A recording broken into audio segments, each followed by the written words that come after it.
bago yung Castro.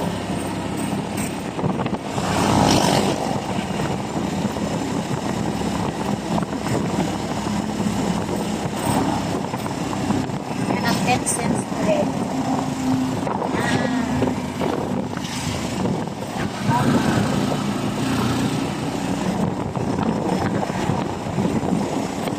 Napakalabig dito.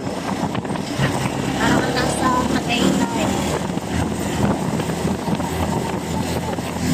Sabi nga nila, ang Tanay daw ay hindi yung Tagaytay. Kasi marami ditong puno, madami. Ito yung Marilaki Highway.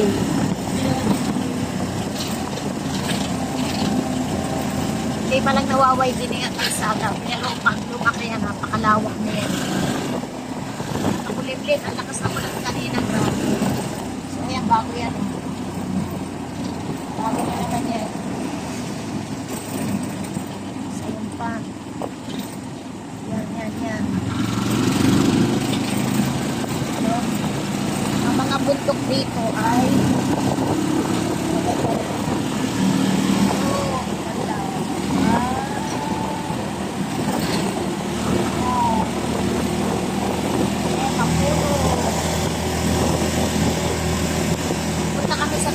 dito kami dadaan sa kalsada papuntang Palo Alto, papuntang Kogyo. Ito pa ang ganda nito, yung Kaminawis. Yan, Kaminawis Restaurant.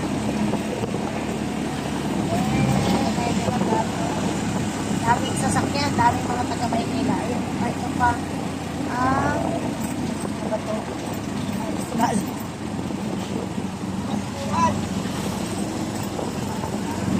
Dami ng restaurant dito, hindi ko na nalilito na ako kung anong pangalan.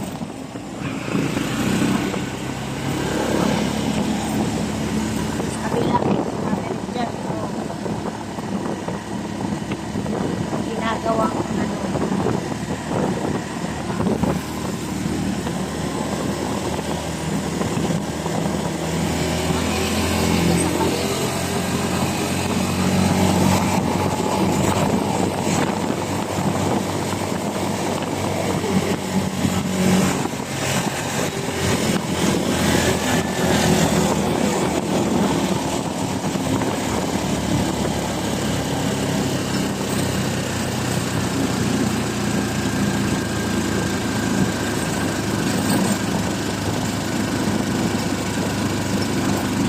Kami dati dumadaan ng shortcut pag kami galing sa Yuga na ilog.